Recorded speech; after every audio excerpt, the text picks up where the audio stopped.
Hello, Morongo Basin and listeners around the world online at Z107.7 FM.com. This is your Z107.7 Local news for Saturday, March 7th, 2026. The high desert's wide open spaces are definitely part of the appeal for people coming out here. Joshua Tree National Park still experiences around 3 million visitors a year, and anyone who has tried to get a campsite in the park during the spring or summer months knows that reservations and first-come, first-served spots fill up fast. Places like Sunfair Dry Lake are a popular overflow spot for campers feeling a little more adventurous, but if you've never camped before, cruising out on Sunfair or any BLM land can feel daunting and directionless. So when the park is full and boondock camping isn't in your skill set, where do you go? Up until 2023, camping on private property was an option for many people coming out here, using apps like HipCamp that helped connect landowners with people seeking a more curated camping experience. My name is Miyoko Rifkin. I'm a local homesteader for the last 5 years, grew up in Hesperia, raised my kids out in LA, and came out to the desert. When we came out here 5 years ago, we were still allowed to rent out our land to people that wanted to come out and camp. We also had like a 67 Airstream that we would rent out. Hip camp was very prevalent, and it was during the pandemic, so people really wanted an excuse to come out to the desert and just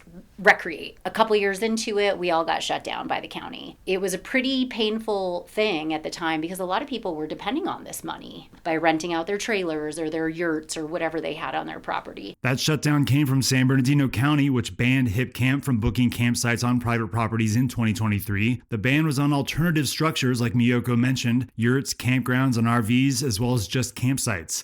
Assembly Bill 518 aims to change that for some counties in California. The bill was signed into law in October of last year, and it creates a set of regulations for what the bill calls low-impact camping areas.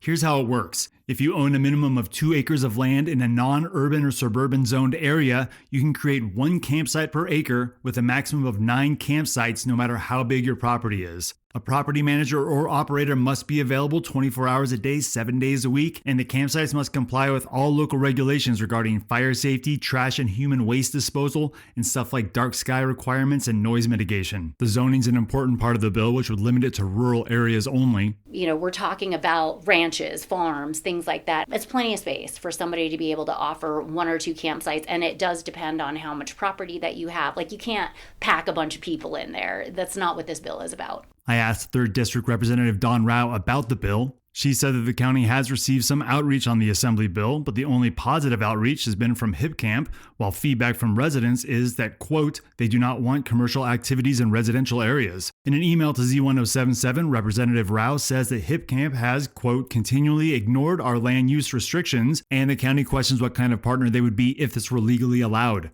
She posed questions such as what restrooms would campers use, where would campers wash their hands or get water from, and how would boundaries be set on camping areas. Yeah, I think these are pretty basic fundamentals that almost every Hip Camp host I know takes care of. Most Hip Camp people live on their property, so they don't want people trashing their land either. And they absolutely don't want to upset their neighbors as well. Hip Camp is heavily advocating for the Assembly bill. The campsite booking company makes a percentage off each booking made through the app. Private campsite owners don't have to use Hip Camp to book their sites, but in the last 10 years, it's become the go-to app for boutique and private campground rentals. I'm Michal Rosenauer. I'm the Global Head of Government and Community Relations for Hip Camp, and I primarily work with local and state governments on land use issues around small-scale camping on private land. McCall says that other counties in California have opted into the Assembly bill, and the process allows individual counties to make changes to the law during that adoption. It's pretty wide open because different communities have different standards.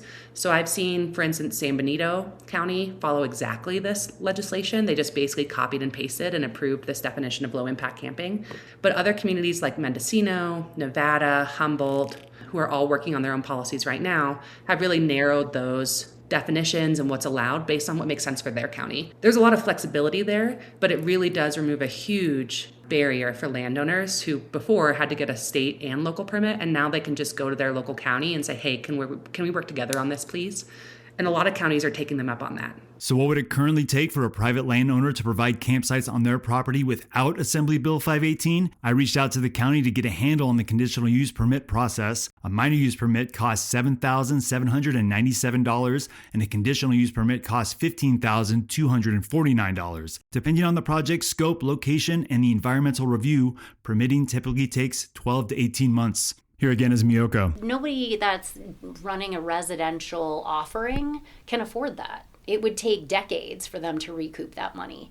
So, and for most people, it's not about becoming rich, it's about sharing their land and getting a little bit of a stipend and helping them support their families. Currently, there are no plans for Assembly Bill 518 to go before the San Bernardino County Board of Supervisors.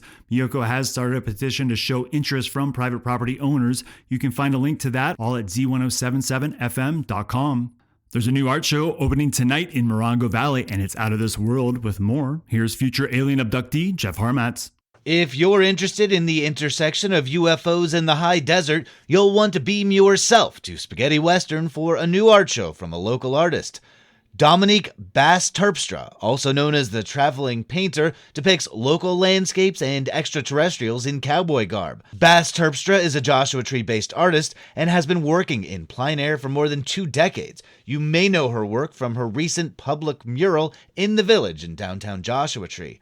Now she brings her art to Morongo Valley. Spaghetti Western is hosting a new show of her work at their gallery space. They're holding an opening reception featuring the artist tonight from 6 p.m. to 8 p.m. Spaghetti Western is located at 50048 29 Palms Highway in Morongo Valley. If you miss the opening tonight, the show will be up through April 26th. Reporting for Z107.7, I'm Jeff Harmatz. There's going to be 2 bands lighting up the firehouse in Joshua Tree tonight, and one of them is Hotel Mercy, and co-frontman Gabriel Hart sat down with me for a brief talk about the show. My name's Gabriel Hart. I'm one half of the singer-songwriter team of Hotel Mercy with Tim Paul Gray on guitar and vocals, Keith Anderson on bass guitar, and Pablo Castillo de Oro on drums. The last interview we had was right before your show out at Mojave Gold. Is that correct? Yeah, when we play with Son of Velvet Rat. We are recording a full-length record, and we're doing it all ourselves. We practice just right up the street at this place called the Stamping Mill. Ron Therio, local sculptor, it's his big woodworking studio. And yeah, we're just trying to do it all ourselves. We got mics. Tim's doing most of the engineering and producing. And yeah, we're taking our time, low stress. So far, we've recorded 2 songs. We came out with the first single, Trick of the Light, last month. And the show this Saturday is a celebration for the new single called Two Statuettes, which is one of Tim's songs.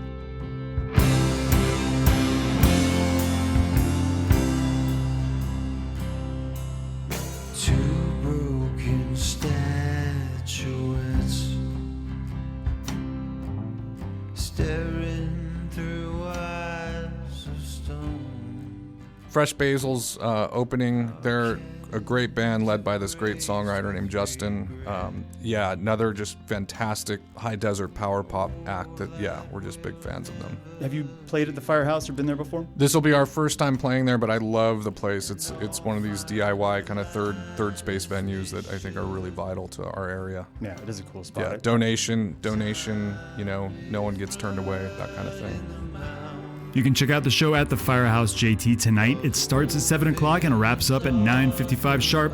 $10 donations are appreciated, but no one will be turned away due to the lack of funds. The Firehouse JT is located at 65430 Winters Road, and that's in beautiful Joshua Tree, California.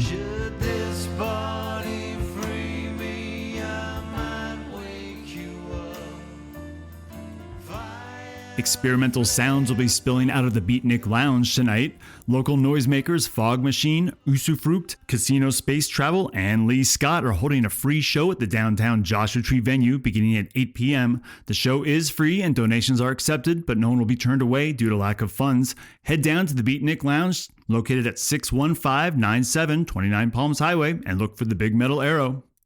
And that's your local news for Saturday. You can hear local news 7 times a day, 7 days a week at 7, 8, 9, noon, 4, 5, and 6. More Morongo Basin residents get their local news from Z107.7 than any other source. Reporting out of Joshua Tree, California, alongside the award-winning Z107.7 News team, I'm Robert Hayden.